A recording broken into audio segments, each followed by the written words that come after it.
Now read this. Hello and welcome back to Now Read This, Lloyd Alexander's The Chronicles of Prydain, Book 2, The Black Cauldron, Chapter 13, The Plan. The door slammed shut behind them, and once again the companions found themselves outside the cottage. "Well, I like that," Eilonwy cried indignantly. "After all their talk of dear little Dalbin and sweet little Dalbin, they've turned us out." "Better turned out than into, if you take my meaning," said the bard. "A flam is always kind to animals, but somehow I can't bring myself to feel I should like to actually become one." "No, no, no," Gurgi cried fervently. "Gurgi too wants to stay as he is, bold and clever." Taran turned back to the cottage and began pounding on the door. "They must listen to us," he declared. "They didn't even take time to think it over." But the door did not open, and though he ran to the window and rapped long and loud, the enchantresses did not show themselves again. "I'm afraid that's your answer," said Fflewddur. "They've said all they intend to say, and perhaps it's for the best. And I have the uneasy feeling all that knocking and thumping might, well, you don't know, but what those, ladies get upset at noises." "We can't just go away," Taran replied. "The cauldron is in their hands, and friends of Dalbin or not, there's no telling what they'll do with it. I fear them and I distrust them.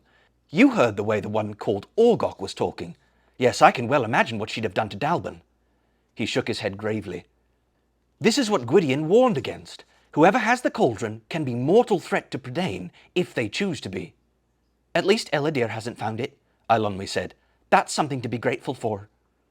"If you want the advice of one who is, after all, the oldest of us here," said the bard, "I think we should do well to hurry home and let Dalbin and Gwydion attend to the matter. After all, Dalbin should know how to deal with those three." "No," Taran answered. "That I will not do. We should lose precious days in travel. The huntsman failed to get the cauldron back, but who knows what Aron will attempt next? No, we dare not leave the thing here." "For once," declared Eilonwy, "I agree. We've come this far, and we shall have to go on to the end. I don't trust those enchantresses either. They wouldn't sleep if they thought we had the cauldron. I should certainly have nightmares if I think of them with it, not to mention Aron. I believe no one, human or otherwise, should have that much power." She shuddered. "Oh, there go the ants on my back again." "Yes, well, it's true," Fflewddur began, "but the fact remains, they have that wretched pot, and we don't. They're there, and we're here, and it looks very much as though it will stay that way." Taran was thoughtful a moment. "When Aron wouldn't give the cauldron back to them," he said, "they went and took it. Now, since they won't let us have the cauldron, I see only one way. We shall have to take it." "Steal it?" cried the bard. His worried expression changed rapidly, and his eyes brightened. "I mean," he dropped his voice to a whisper, "steal it? Now there's a thought," he went on eagerly. "Never occurred to me. Yes, that's the way," he added with excitement. "Now that has some style and flair to it." "One difficulty," Eilonwy said. "We don't know where they've hidden the cauldron, and they evidently aren't going to let us in to find out." Taran frowned. "I wish Dolly were here. We'd have no trouble at all. I don't know, there must be some way. They told us we could stay the night," he continued. "That gives us from now until dawn. Come, let's not stand in front of their cottage, or they'll know we're up to something. Ordu spoke of a shed." The companions led their horses to the side of the hill, where a low, dilapidated building tottered shakily on the turf. It was bare and bleak, and the autumn wind whistled through the chinks in the earthen wall. The bard stamped his feet and beat his arms. "Chilly spot to plan anything," he remarked. "Those enchantresses may have a lovely view of the marshes, but it's a cold one." "I wish we had some straw," Eilonwy said, "or anything to keep us warm. We'll freeze before we have a chance to think of anything at all." "Gurgi will find straw," Gurgi suggested. He scurried out of the shed and ran toward the chicken roost. Taran paced back and forth. "We'll have to get into the cottage as soon as they're asleep." He shook his head and fingered the brooch at his throat. "But how? Dane's clasp has given me no idea. The dreams I had of the cauldron are without meaning to me. If I could only understand them." "Suppose you dozed off right now," said Fflewddur helpfully. and slept as fast as you could. As hard as you could, I mean. You might find the answer." "I'm not sure," replied Terran. "It doesn't quite work that way." "It should be a lot easier than boring a hole through the hill," said the bard, "which was my next suggestion." "We could block up their chimney and smoke them out," Eilonwy said. "Then one of us could sneak into the cottage." "No," she added. "On second thought, I'm afraid anything we might put down their chimney, well, they could very likely put something worse up. Besides, they don't have a chimney, so we shall have to forget that idea." Gurgi, meantime, had returned with a huge armload of straw from the chicken roost, and the companions gratefully began heaping it on the clay floor.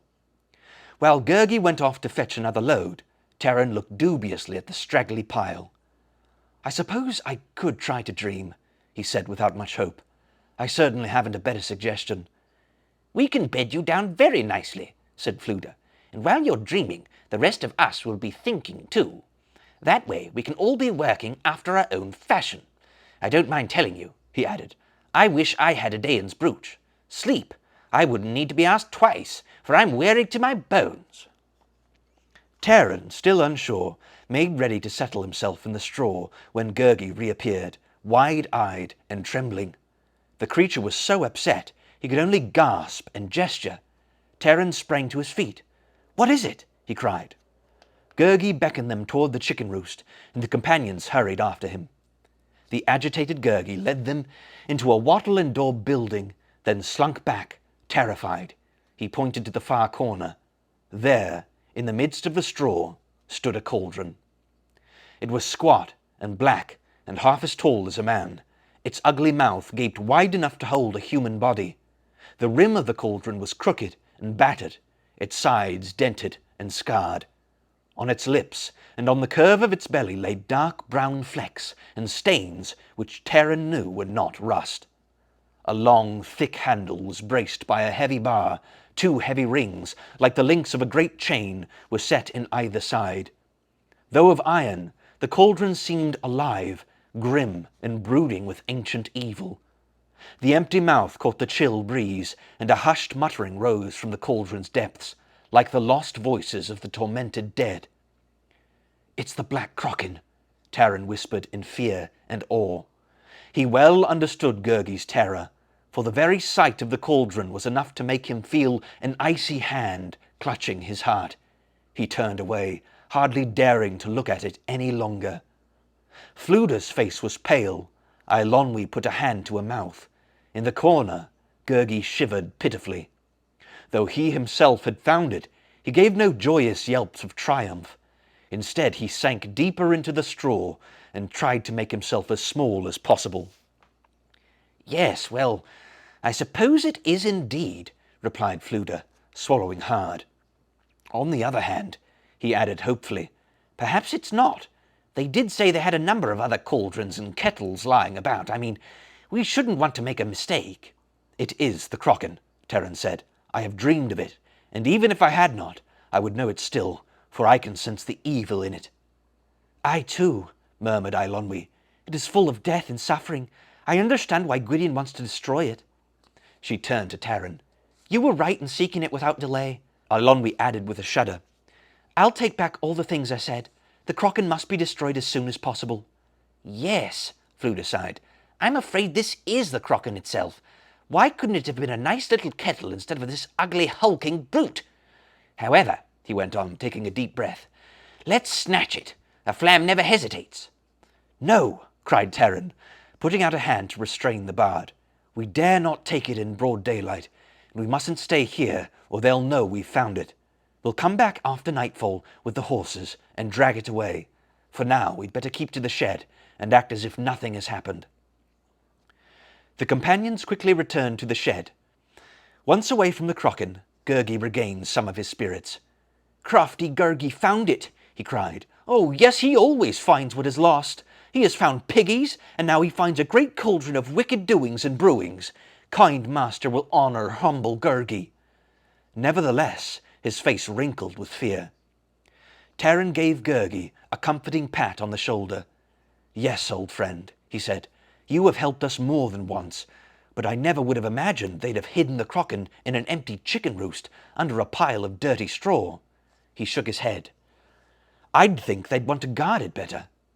Not at all, said the bard. They were very clever.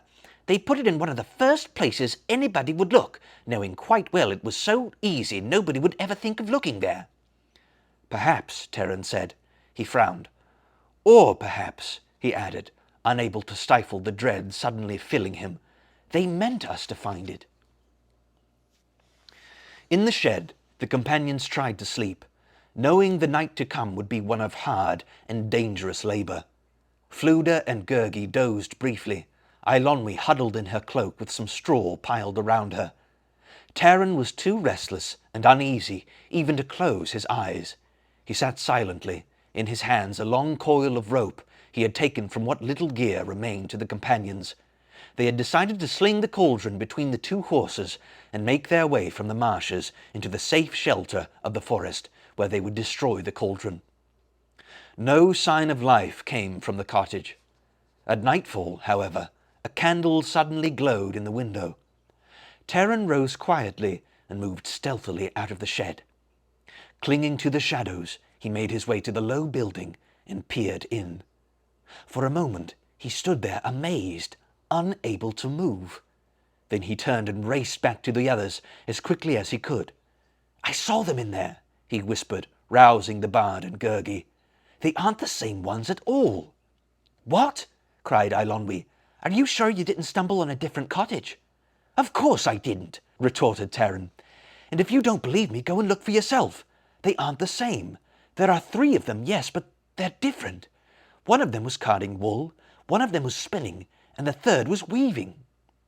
"I suppose, really," said the bard, "it passes the time for them. There's little enough to do in the middle of these dismal bogs." "I shall indeed have to see for myself," Eilonwy declared. "There's nothing so strange about weaving, but beyond that I can't make sense of anything you say." With Terran leading, the companions stole cautiously to the window. It was as he had said. Inside the cottage, 3 figures went about their tasks, but not one of them resembled Ordu, Orwen, or Orgok. "They're beautiful," whispered Eilonwy. "I've heard of hags trying to disguise themselves as beautiful maidens," murmured the bard, "but I've never heard of beautiful maidens wanting to disguise themselves as hags. It isn't natural, and I don't mind telling you it makes me edgy. I think we'd better seize the cauldron and be gone." "I don't know who they are," said Terran, "but I fear they are more powerful than we could ever guess. Somehow we've fallen on something. I don't know what. It troubles me. Yes, we must take the cauldron as soon as we can, but we shall wait until they're asleep." "If they sleep," said the bard. "Now that I've seen this, nothing would surprise me, not even if they hung by their toes all night, like bats." For a long time, Terran feared the bard was right, and that the enchantresses might not sleep at all. The companions took turns watching the cottage, and it was not until almost dawn that the candle finally winked out. In an agony of waiting, Terran still delayed. Soon a loud snoring rose from within. "They must have gone back to themselves again," remarked the bard. "I can't imagine beautiful ladies snoring like that. No, it's Orgok. I'd recognize that snort anywhere." In the still shadows of the false dawn, the companions hastened to the chicken roost, where Eilonwy ventured to light her bauble. The Kraken squatted in its corner, black and baleful. "Hurry now," Terran ordered, taking hold of the handle. "Fluda and Eilonwy, pick up those rings, and Gurgi, lift the other side. We'll haul it out and rope it to the horses. Ready? All lift together." The companions gave a mighty heave, then nearly fell to the ground. The cauldron had not moved. "It's heavier than I thought," said Terran. "Try again." He made to lift his grip on the handle, but his hands would not come free. In a spurt of fear, he tried to pull away. It was vain. "I say," muttered the bard, "I seem to be caught on something." "So am I," Eilonwy cried, struggling to tear her hands loose. "And Gurgi is caught," howled the terrified Gurgi. "Oh, sorrow, he cannot move." Desperately, the companions flung themselves back and forth, fighting against the mute, iron enemy. Terran wrenched and tugged until he sobbed for lack of strength. Eilonwy had dropped in exhaustion, her hands still on the heavy ring. Once again, Terran strained to break free. The Black Cauldron held him fast. A figure in a long night robe appeared in the doorway. "It's Audu!" cried the bard. "We'll be toads for sure!" Hey, you want to buy something? You can check the description for my books and audiobooks. Thank you so much for watching, and don't forget to like and subscribe for more content.